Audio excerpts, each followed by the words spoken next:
2 years ago, I bought this 2001 Mitsubishi Evolution 7 and I've been slowly bringing it back to life. And once it was finally all road legal, I instantly put on a full 3-inch exhaust, an intake and a pod filter. But now my dopamine brain still isn't satisfied. So today we're doing something truly repulsive and we're going to be installing a screamer pipe on my Evo set. So let's begin by taking off the 2 bolts that hold the front pipe to the dump pipe.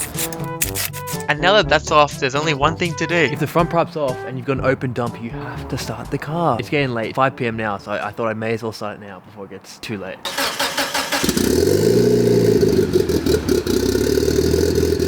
So there's 5 bolts in total that we have to take off the dump, and luckily I have an aftermarket dump because previously with the stock dump, it's just shaped really aged. So there's 5 bolts, 1, 2, 3, 4, 5. The first 3 are on the top, which is really handy. 1, 2, and then 3 here, and then there's 2 on the bottom. But I always think you may as well take off the hardest ones first because you know it's possible to do, because the top ones I can always get. The bottom ones, they can be a little difficult. So without further mountain ado, it was finally time to tackle these lower bolts. So I hopped out of the car and... I'm not gonna lie, this might be the hardest 5 bolts to take off in the entire car. I don't know, maybe someone can confirm, but these bolts are not fun to take off. Hey, but once you chuck some music on, you reach the flow state.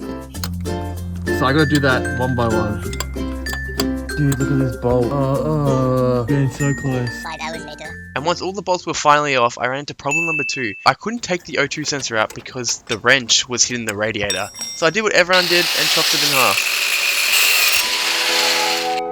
That will do the trick. Should you do this? Absolutely not, but I was kind of annoyed, so I was like, frick it, I'm doing this crap. It works, it works. I should have room. Now the wrench doesn't touch the radiator and it's on the O2 sensor. So I should be able to just take it out now. Like that, see? Oh my goodness. Oh crap.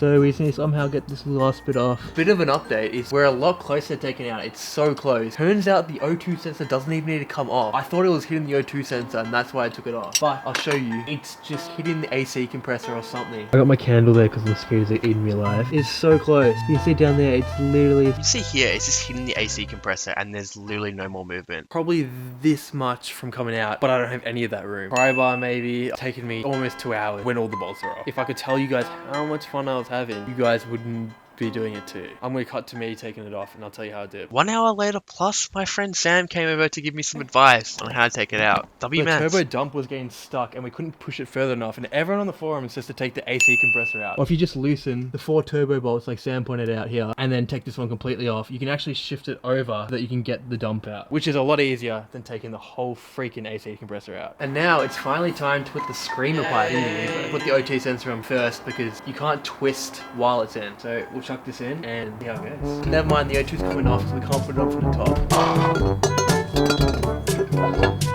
The screamer will come right out there. That's going to be venting to atmosphere. After tightening every bolt on the screamer pipe, we were finally ready to fit the front pipe back onto the dump pipe. Until we found out that previous owner had ruined the threads of the screamer pipe. So the bolts that go in are usually M10 1.25s. They no longer work. So I bought a thread tapper to tap the new thread. Here, it looks pretty good. These do snap sometimes. M10 1.25. Then I'm going to grab the tool. Now we're going to use this under the car. I actually ended up putting an extender on it to make it a little bit easier under the car. And then this happened on there.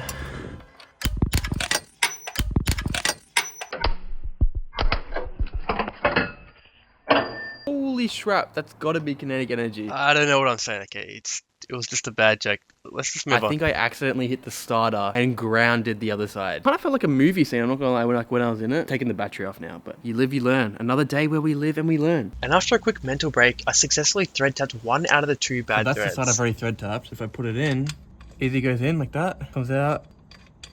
Obviously I'm not putting it all the way in. But if I do it on the bad side, I can't actually, if I get in like that, I can't even twist it anymore. Like, that's me trying. It gets stuck. So the threads are cooked. So I'm going to thread tap this side too. So that's what I did. I thread tapped the other side and it was finally time to put everything and back you've got on. a new thread on it. We'll see, not the head torch, if this goes in. This has to get stuck on...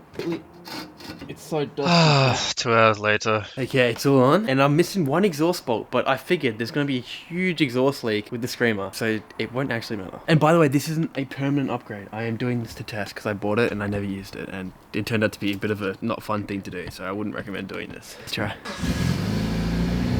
Huge leak. To be honest, it's mainly from the downpipe. Okay, and now it's finally time to take it for a drive. If you're wondering why it's purple here, I didn't do that. The car is purple, but the previous owner did that. But don't mind that, please. Pretty loud on idle. Not terrible. It's not terrible, but it's like It's like if the muffler was in the front. Yeah, yeah, quite literally. Oh, you can hear it open. Ready? It's too loud.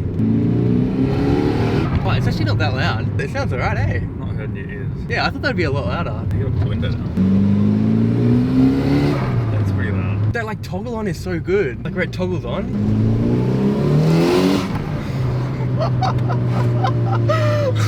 It's so obnoxious, but that's fun. That's not too loud though, like with sound deafening. Oh, it's so obnoxious. Oh no, man.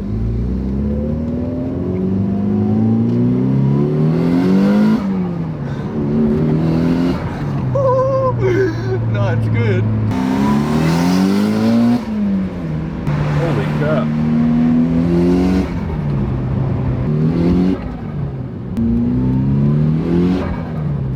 It makes like the photo almost kind of cool.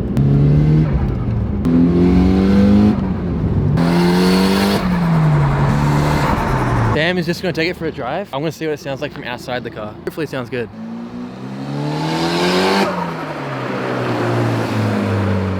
It's actually so freaking loud. That's crazy. Oh my goodness, it's so loud. Okay, I'm going to turn this to stop.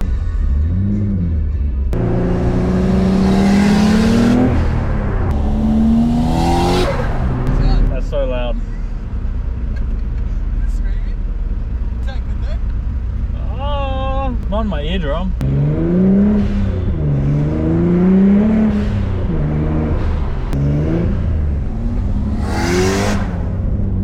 Wait, I'm staying on a really squeaky stuff. Thank you guys for sticking all the way to the end. Again, quite literally. Evo now has a screamer pipe on it, which I honestly need to change. I'm gonna put it back to stock. I might do one more video on it. We'll see how we go. Honestly, a little trigger happy. Like, when I get a new modification like that, I like to test it. And honestly, it is fun. I just know it's obnoxious as heck, and that's why I need to change it, because I like it a little too much at the moment. You do play the defect game too. I had to use the stock front pipe because the screamer flanges didn't line up with the Tommy. Tommy only works with the Tommy dump, which is annoying, but my plan is to put the Tommy dump and the Tommy front pipe back on and get rid of the screamer. But yeah, I don't know what to do with this car. I'm thinking turbo upgrade at some point and fuel pump and then a tune. The car's currently at 130,000 kilometers. It is 25 years old, but it's still tunable. It's at 173 kilowatts at the moment. I reckon like a punchy 220 or a punchy 230 on stock injectors would be really fun on 98 tune. But yeah, thanks for sticking to the end. And yeah, that's all for today. Yeah, so close. Right out there. That's so loud.